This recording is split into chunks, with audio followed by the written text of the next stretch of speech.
How you doing today, Brian? Nick, what is up?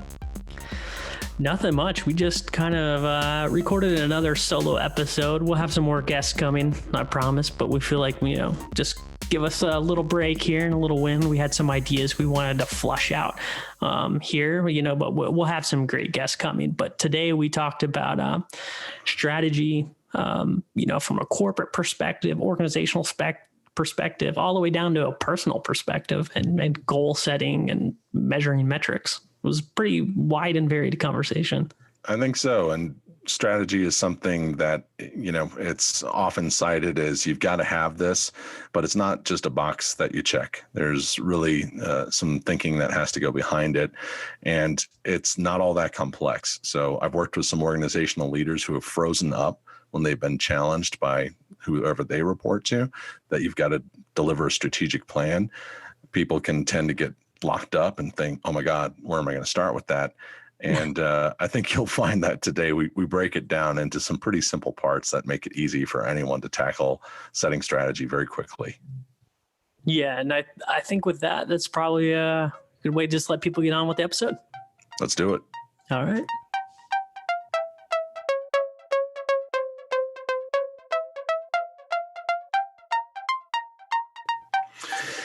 Thanks for joining us for another edition of Lead.exe. I'm Brian Comerford in Denver, Colorado. And I'm Nick Lozano in Washington, D.C. Today, we're going to talk a little bit about strategy, which is a topic that I love. I've always found myself gravitating towards setting strategy. And it's one that, given the time of year now in October of 2020, it's usually part of the conversation that goes along with most organizations as they're doing their budget planning. In my experience, strategy works best when it comes first and the budget planning comes after, but I know that's not always the way it works out in reality for a lot of companies. I think right now people are probably kind of flying by the seat of their pants, right? It is October 2020. If anybody's listened to this, we don't need to describe what events are going on. And I'm not going to, if you've been living under a rock and don't know what's going on, I don't know how that's happened, but, it is October 2020. So if you're listening to this in the future, just go look it up on the Google machine and it'll tell you what's going on. But I would say about strategy, and you made up a good point about budgeting, is right now it's kind of unknown, right? Everyone's kind of adapting, trying to take their business models.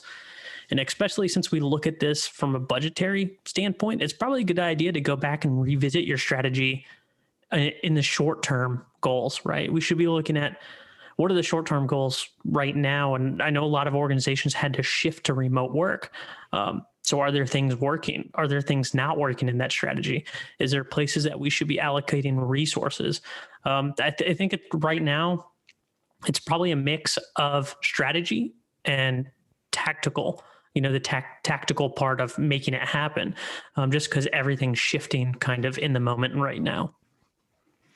Yeah, that's true. And from my perspective, coming from an agile development background, having the agility in your strategic plan has always been an important part of the process for me, and not one that I've always, depending on what kind of team I'm working with, that isn't always the vision, from other executive leaders. So for many types of divisions within an organization, there tends to be a perception that strategy can be set on these goals where it's like you work on this one thing for a period of time and then you finish that, and then you work on this other thing for a period of time and you finish that, when in reality, the way that work is typically happening, there's a lot of threads that are running concurrently, and some of those threads may have dependencies, or they may be prerequisites for other things that are in the strategic plan.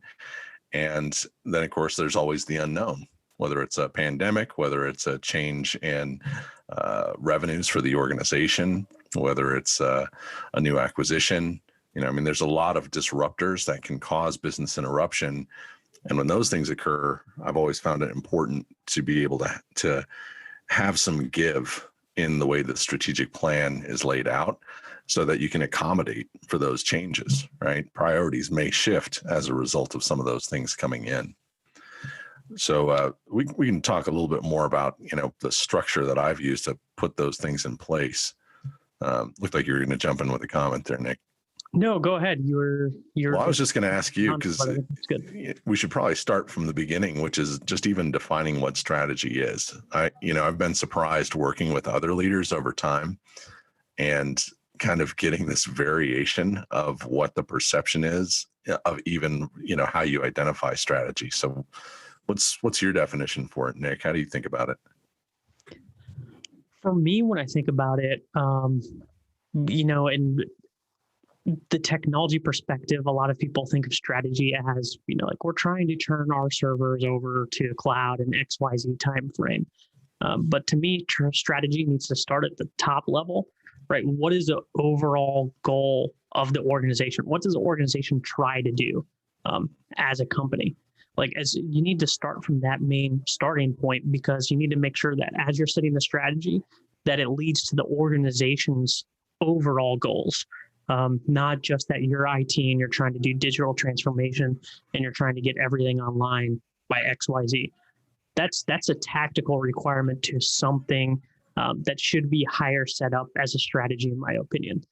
So what do you think, Brian? Yeah, I think you nailed it. It makes me think of an anecdote. I was a new technology leader in an organization, and the CEO came to me and he said, "Hey, now that you're here, we're really psyched because what we need is a technology strategic plan." And I said, "Okay, that's great. I would love to sit down and take a look at the corporate strategic plan." I said, "Oh, no. Well, I mean, that's what we need the technology strategic plan for, is because now we've never done a corporate strategic plan, but we're going to need that technology strategic plan so that we can make the corporate strategic plan." And I said, "Well, hang on a second. Isn't that a little bit in reverse order? Shouldn't we be doing that? Like, I kind of need to know what the vision is of the company. What's the direction of the company?" And, certainly there are some tactical things that I know need to happen in order to solidify the foundation for the technology, but that's not what setting strategy is. So to, what I just heard you say, when you have a vision and you've got, some stretch goals, it may seem improbable that you can get to this next level that you've set as a stretch goal for your organization without some kind of dramatic changes that take place, right? But to me, that's what good strategy should be. And I like the way you put that. The way I always phrase this when I speak to people who are new about it, because it's definitely a confusing concept to get behind. The way I like to use it, I like to use a metaphor. It's like using a map and using Google Maps or Waze to get somewhere, right? The strategy is the point A, it's the destination, it's where you're trying to go, right? And the tactical version is the actual route that you take. You can always, as you drive down the road, Google's constantly looking at traffic ahead. Are there construction? Are there waypoints? But you still know where you're going. As long as Google knows what the end destination is, it can always route you some way around to get to the end goal. So I always look at strategy as a map. You have where you currently are, which is the current situation you are as an organization.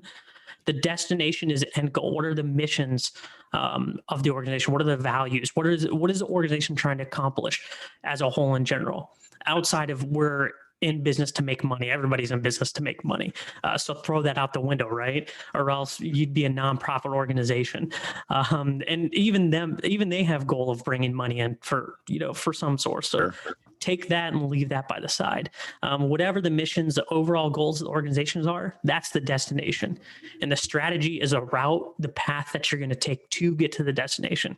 Yeah, you might hit a roadblock, you might hit traffic, you might hit somewhere, but as long as you know where you're going and where you are, you can always reroute to a different way to get to your destination. Yeah, I think so too. And you often see that in strategic plans defined by both the vision statement and a mission statement, right? The vision being more, what's that destination? The mission being, how do we enable our capabilities to be able to get there?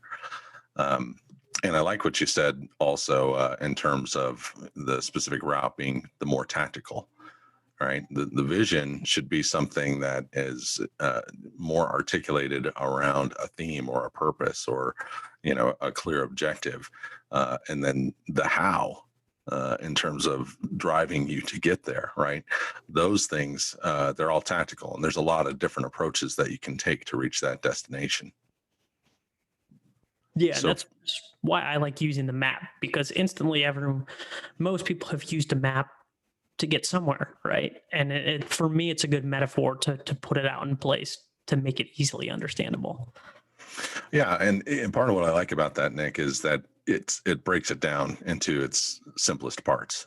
I've worked with other executive leaders who they sit down with me and they ask, okay, how do I set strategy? Is there a particular framework to use? Yes is the answer. There are a lot of different frameworks that you can use, but is it necessary to have a framework? No. But what we're talking about here, breaking it down simply, those are really the facets that you need to be thinking about. So one example, a number of years ago, pre-pandemic, one of the objectives that was set out was mobility. Right? What does it mean to create a mobile workforce? And so there's a lot of discussion around that theme. It can mean different things to different people, right? Mobility could mean that from a client engagement perspective, we're actually putting more tools and more data right in the hands of our clients so that they can engage with our business in a much more self-service oriented way.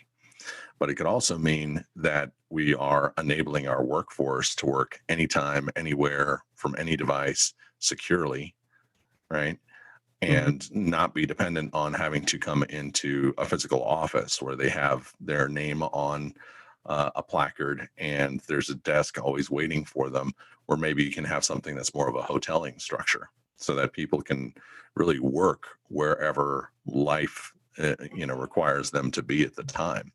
So more of an enablement around that employee experience, right? So that you could be working from home, but you could just as easily be working at a desk in the office, even if it's not your permanent location, because the idea of permanent location starts becoming less and less relevant, right? Who knew that the pandemic was going to supercharge that the all the characterizations related to that? But here we find ourselves where that was a pretty good strategy a number of years ago.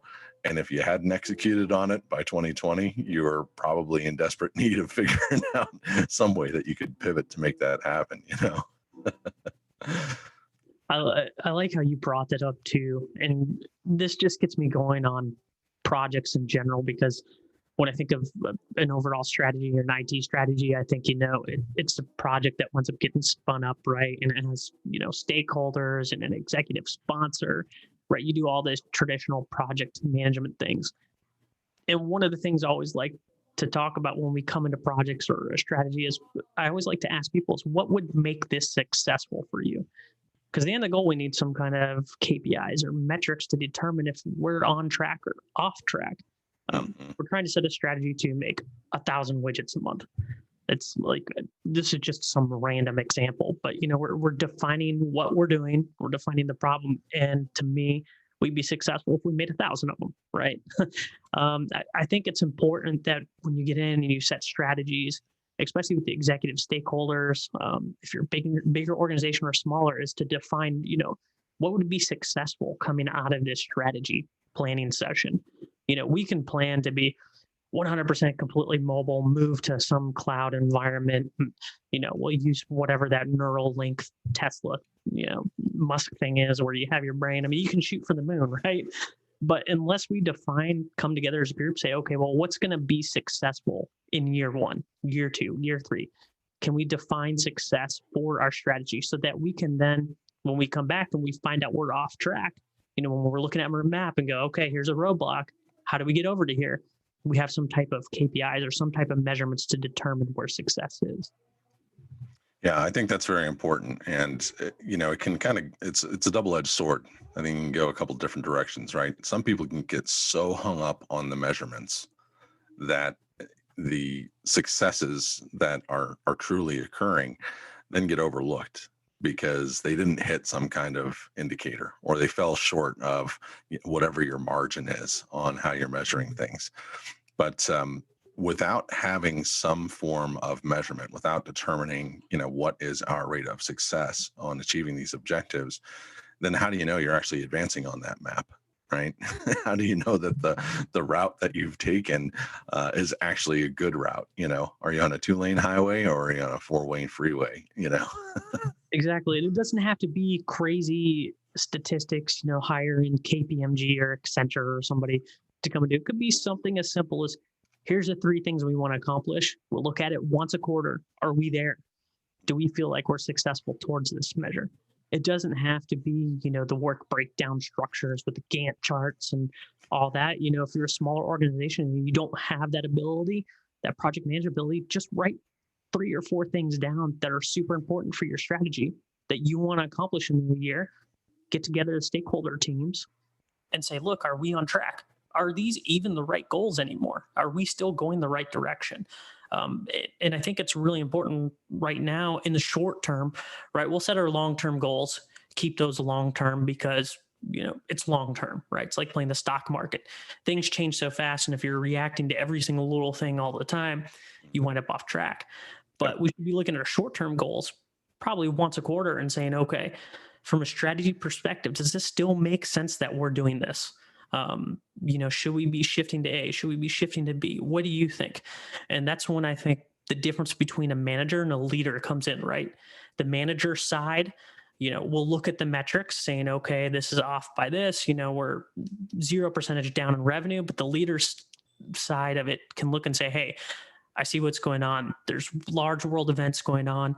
What can we do to be successful right now? And ask your people, your frontline people.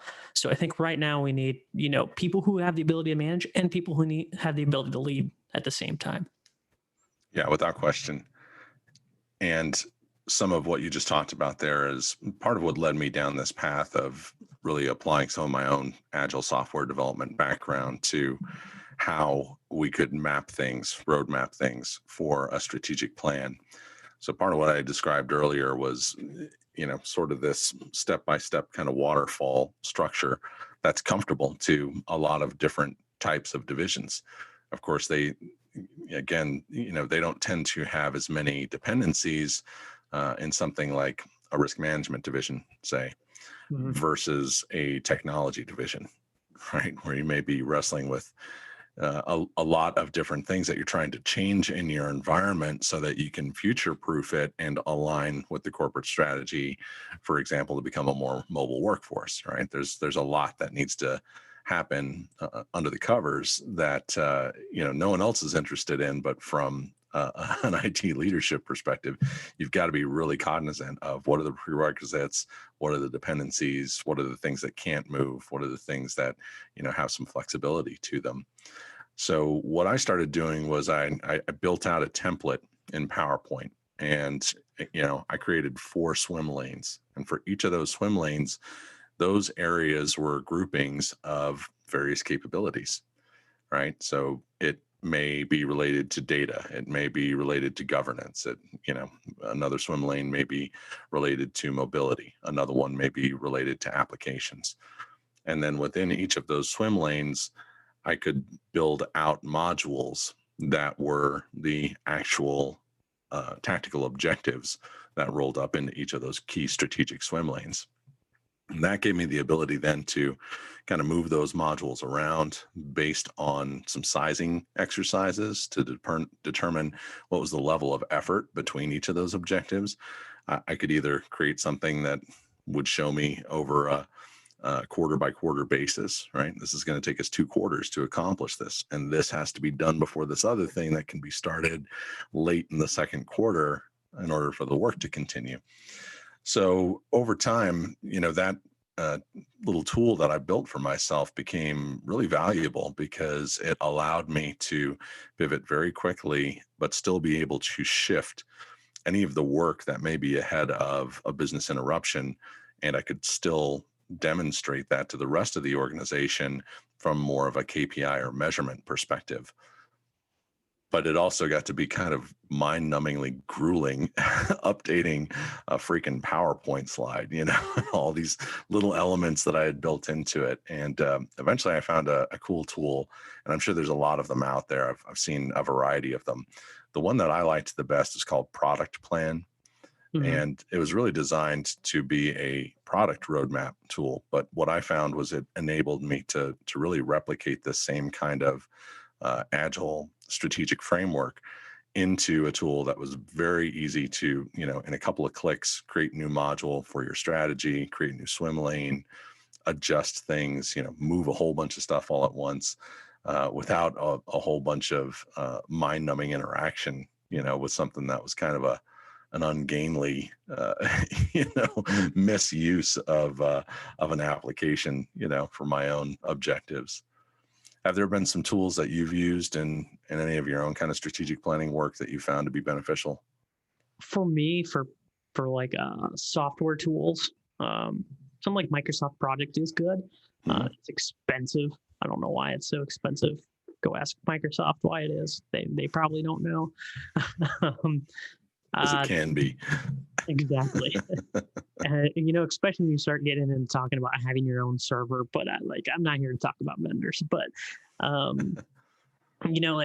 like something there's a bunch of online tools that have popped up recently too, like project management tools like Rike and Smartsheet that have the work breakdown structures, can do the critical paths for you. There's even some open source ones. One tool I love using is called draw.io. And it has a downloadable version, and you can just make Gantt charts, and you can make different swim lanes, all that stuff. It's like a Visio replacement, but it's open source. Obviously you're not going to get the big project management tool where it will tell you where the critical path is, but if you need to make some graphs or something like that and throw them in a PowerPoint and update staff, it's a perfectly good tool. There's another good one that I used for a while called Liquid Planner. That was actually developed by a couple of the guys that had worked on the Microsoft project team, split off and worked on Expedia, and then went and created this tool based on, they had really developed it around what their needs were for Expedia, which had a much different sort of cycle of timing for deliverables required for that particular company than had been needed in a larger enterprise like Microsoft. Another thing that, very, very simple kind of widget, I mean, right there within Slack or within Teams, you've got planner capabilities so that you can just create task level views. You can assign other people from your various channels or groups into them. You can track the collaboration.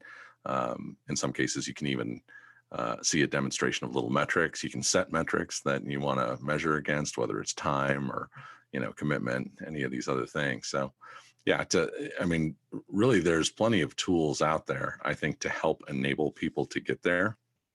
But I like going back to the simplicity of kind of where we started with your definition, really having a sense of what's the destination. How we're going to get there can have some variance, but you've got to have a clear sense. Are we going to Des Moines or are we going to Billings?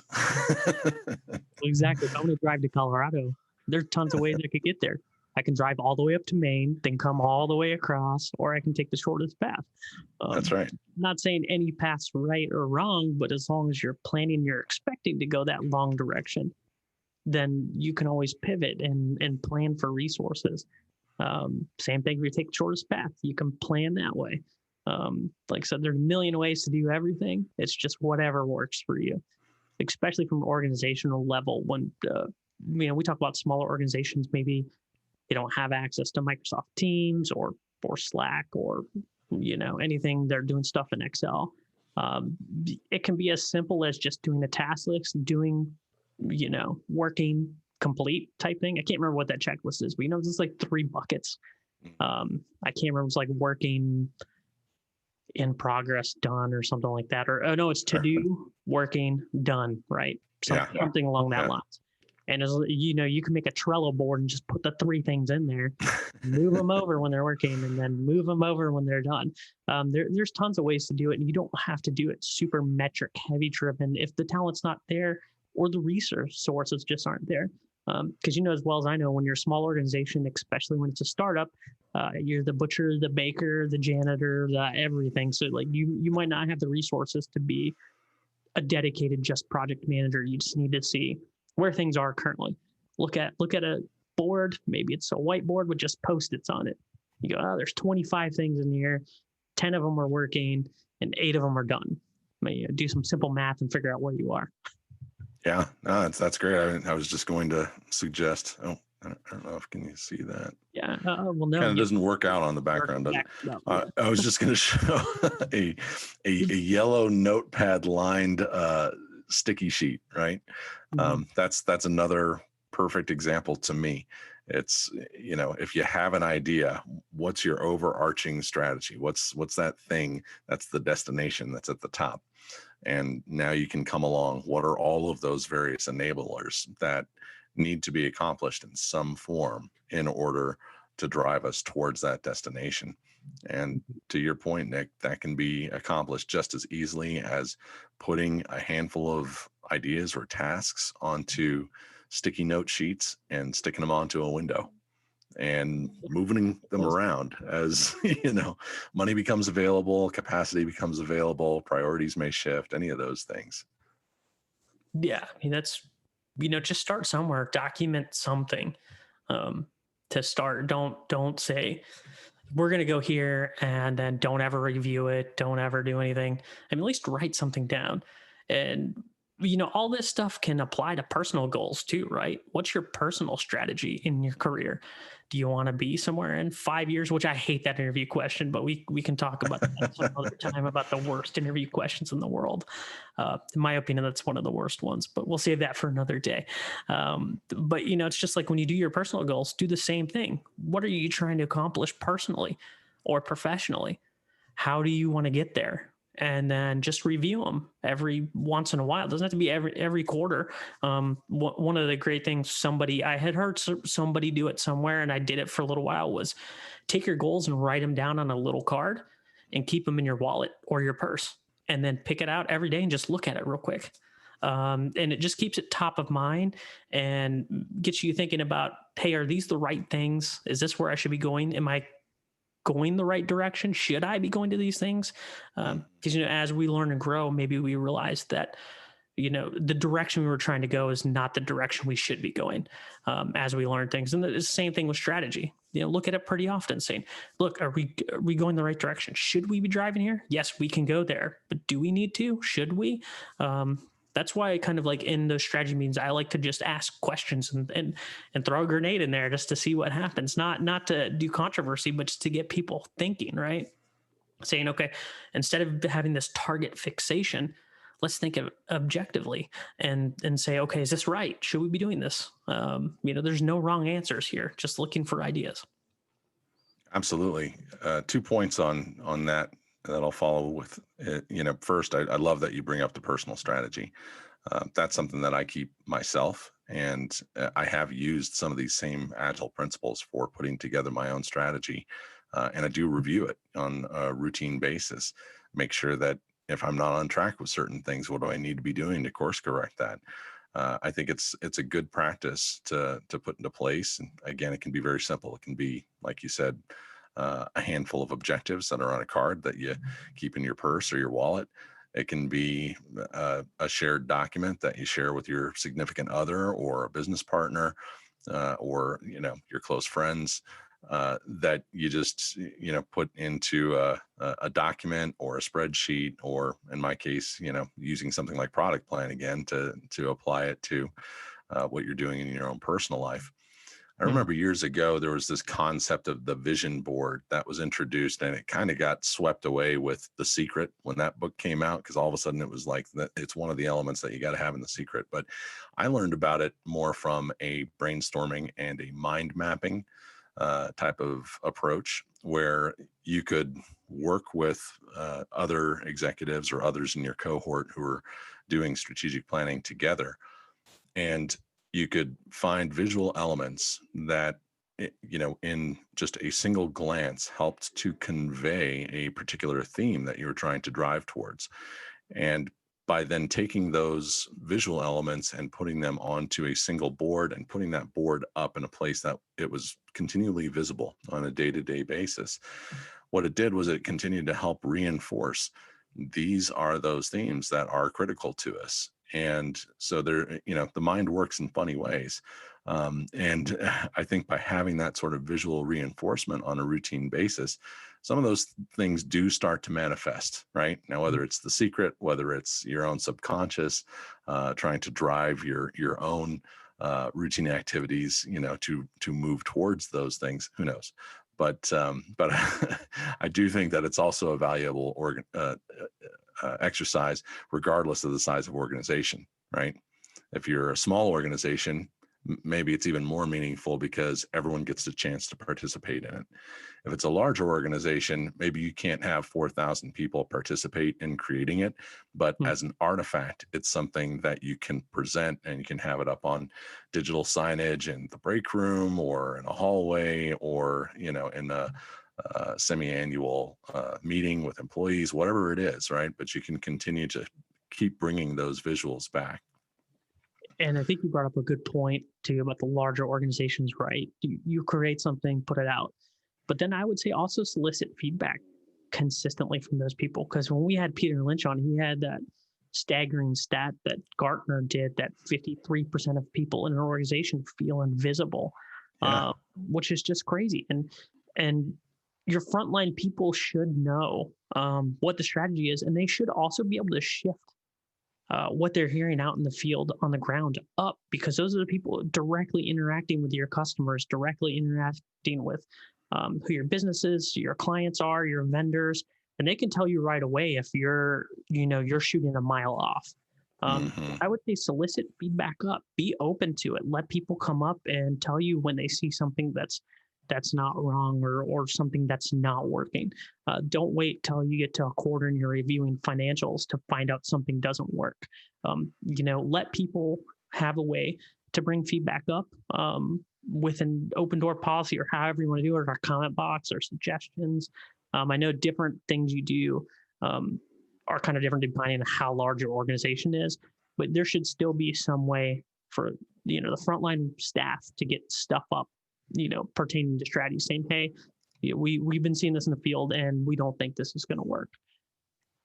Absolutely. Something that's been known for millennia with navigational science is that if you're off just a slight percentage of a degree, right, that over time you're way off target, and a little bit of course correction early can make all the difference in staying on target, to your point. And I think another facet of that, Nick, is being capable to ask the questions from the position of your competition. And so Andy Grove wrote a book called Only the Paranoid Survive, and it's one of my all-time favorite, management books. But it's kind of an odd title, right? I mean, that it's not the kind of thing that initially attracted me to think, oh yeah, that's the kind of book I want to read. Only the Paranoid Survive. I don't like the idea of being paranoid, But when you start to think of it in terms of whatever business you're in, you have to know that you've got competitors out there. And if your competitors know your business better than you do, then they're going to kick your butt all day long, right? And so having the paranoia is actually a positive exercise in which you can put yourself in the seat of your competitors or your customers or anyone that would be an outside challenger or a new market entrant, so that you can start seeing your own business practices from the perspective of some outside observer.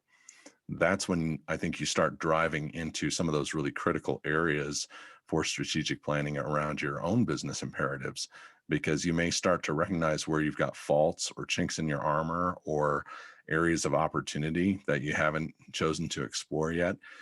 And again, following on your point, Nick, that's part of why soliciting that feedback can be so critical, because you have to, as a leader, you have to be cognizant of the fact that we all have blind spots, right?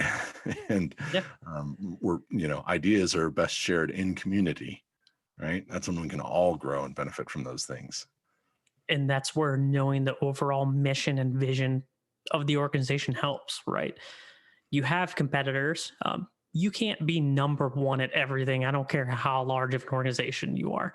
You can decide based on your culture. Maybe you're all about building a community and relationships with the clients. So then right away, you know that customer experience, user experience, whatever it is the most important factor. So we might not win on price. We might not win on time delivery, but you know what? We're going to win on customer experience. We're going to have our customers be so happy with us that they then refer other customers to us. And that's your overarching strategy. And as that goes down, everyone knows what decision to make when an idea comes up, right? Like say we're putting together some piece of software and the back end's going to suck, but for us as an organization, but the user experience is outstanding. Then we know what decision to make. We'll leave the back end messed up. We'll put the burden on here because our number one goal, our number one mission, our culture is that we always rely on customer experience. So then as you make that strategy, you know how to make that decision when that comes up, and everyone all the way down knows what decision to make. That's why that stuff's so important just before you even start a strategy. With the definition around a vision statement, part of what you said, I think, is also an important nuance that factors into that, right? A vision statement could be to be the best at building these widgets, but what are the nuances that really would then distinguish you? Again, if you're looking outside, that we're not the only widget makers, right? There's others that we're competing with. What are those nuances? And I heard you touch on it a couple of times there, where we're going to outpace all of our competitors with the most elegant customer experience, right? That could be a nuance that differentiates what that vision is. And so now it makes it easier to sort of triangulate, right? What are the rest of those enablers that have to be in place to actually fulfill that vision? And the mission statement is sort of the next step down from that, right? So it's, okay, if we know that we're going to have the most elegant customer experience among all widget makers, then what's the mission? And, what are those key steps that are the foundational elements that always have to be in place in order to support that vision? And from there, you can have all of these different focus areas that become those supportive pillars of really driving those additional tactical objectives up into the strategy.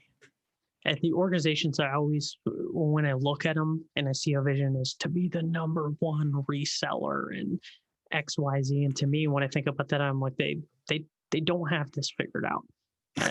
It's just my opinion. I'm like, that's a tactical objective. That's not the vision mission of this organization. I'm like, so you're just trying to tell me all you care about is being the number one wholesale distributor for floors in the southeastern United States. It's like, that's really all you care about. Then why would I pick doing business with you over the person who's all about the customer? I'd probably be willing to pay a premium over somebody else if I know that I'm going to get support when I need it. I get my questions answered. I can pick up the phone. I can talk to a human. And look, Apple has done this for years, right? They charge a premium. You can look at iFixit. They'll tell you exactly how much their bill of materials are. It's normally no more than, Lenovo pays or anything, but people will pay that premium for the brand and the culture. They buy into the culture of the organization. Like I said, and people identify with Apple or Google, and people identify even with other brands. But you see, when you go back and you look at those organizations' missions or visions, it's not to be the number one reseller in, like widgets in the Southeast or something like that. It's generally about more. It's about a culture. It's about making a product that somebody can believe in. Yeah, and when you have a vision that your workforce can rally around, that's part of what helps drive that cultural imperative as well. Exactly. And just knowing your why, as Simon Sinek says, knowing your why can help you then figure out where your strategy should go. So I would say in the end, in its basic terms, just figuring out your why. Why are you in business? And it's not to be the largest widget maker. There's another reason why you're in business. Figure out what that is and then plot your path from there. So I know we always like to challenge our guests with an ask around some kind of media artifact that helps support whatever topic we're exploring. I just heard you say one, right? Simon Sinek, start with why. I think that's now, or has been for some time, like the number one most watched TED Talk, right? Oh For yeah. like 10 years or something. So if anyone listening to this program somehow has missed that, or you haven't listened to it in a long time, it's probably worth going back and revisiting, because I think there's a reason for its popularity. It's still as spot on as it could possibly be in answering that key strategic imperative, right? Yeah, and I would also add, if you're going to read that book, go ahead and read his newer one, The Infinite Game. I think that's what it's called. Mm-hmm. And he goes even into more detail about the why and applying it to an organization. Because I believe he said he wrote that book as an add-on because people would always ask him the same questions about the start with why. And that's also a great read. You can knock both of those out probably in a weekend, depending on how fast of a reader you are. They're not very big books. And what I really like about them is that it's not very, like academic ish when you're reading the book. It's just straightforward. Hey, here's what a thought, an idea, and here's a business example of how it happens. Or here's a business case of why this works. So both of those are good reads. Those are great recommendations. I had mentioned Andy Grove's Only the Paranoid Survive, which I think is just one of those cornerstone books. I mean, at some point in your career, it's worth reading.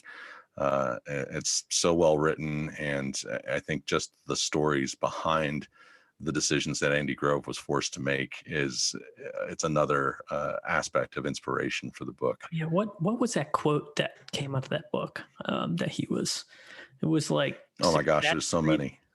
Complacency Yeah. breeds failure. Only the paranoid survive. Something Yeah. like that.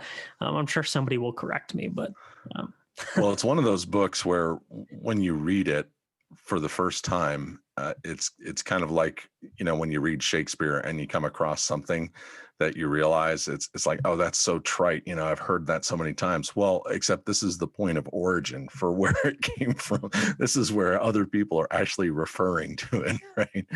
Intel survive. So Andy Grove, founder of Intel. For a lot of people who don't know, big chip maker. If you're listening to us, you're a technology person probably, and you know about Intel, or you've seen the commercials, right? The bum bum bum.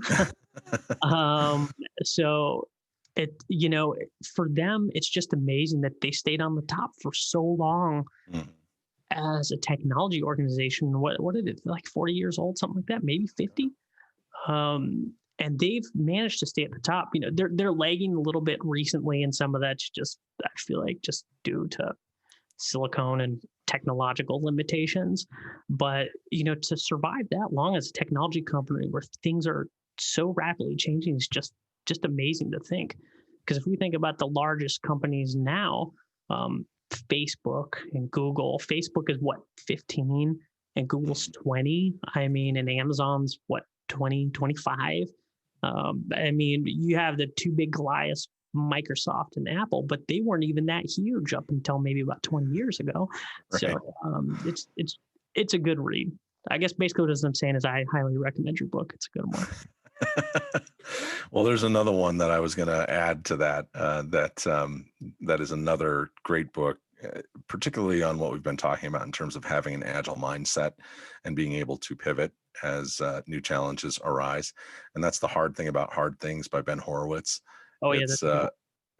Part of what I love about that book too is, to your point, it's not written in an academic style. In fact, if anything, it's more like speaking to one of your peers who's got the added street cred of being able to, spin off quotes from hip hop lyrics at the beginning of every chapter. It's a good book.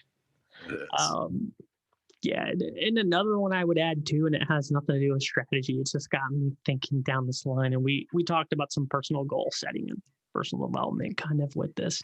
It's Surely You Must Be Joking, Mr. Feynman. Oh, have you ever read Richard Feynman? I Richard love Feynman, that book. Dr. Richard Feynman, and it has nothing to do about his physics work, and it just all has to do about his ideas on life and his thought process about setting goals and doing different things. And it's probably, in my opinion, it's an underrated book. And even from a strategy perspective, I suggest you read it because he just throws different ways of thinking at you, which I think is a good idea, especially when you're talking strategy. That's brilliant. I love that you brought that up. I don't know if you knew that I was a closet Richard Feynman junkie, but I've got that book somewhere here. Well, I've got that one, and there's a companion book to it called "What Do You Care What Other People Think?" Which is another great read.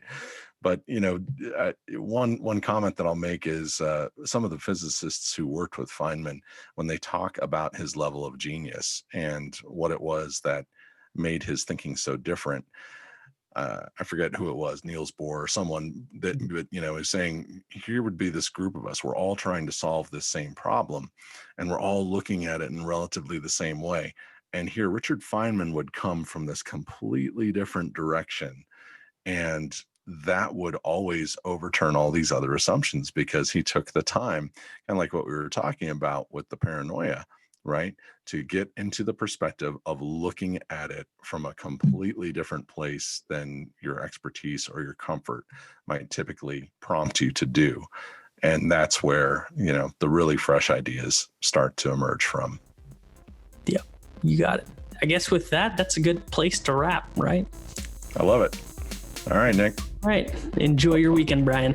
Yeah, always good to talk with you.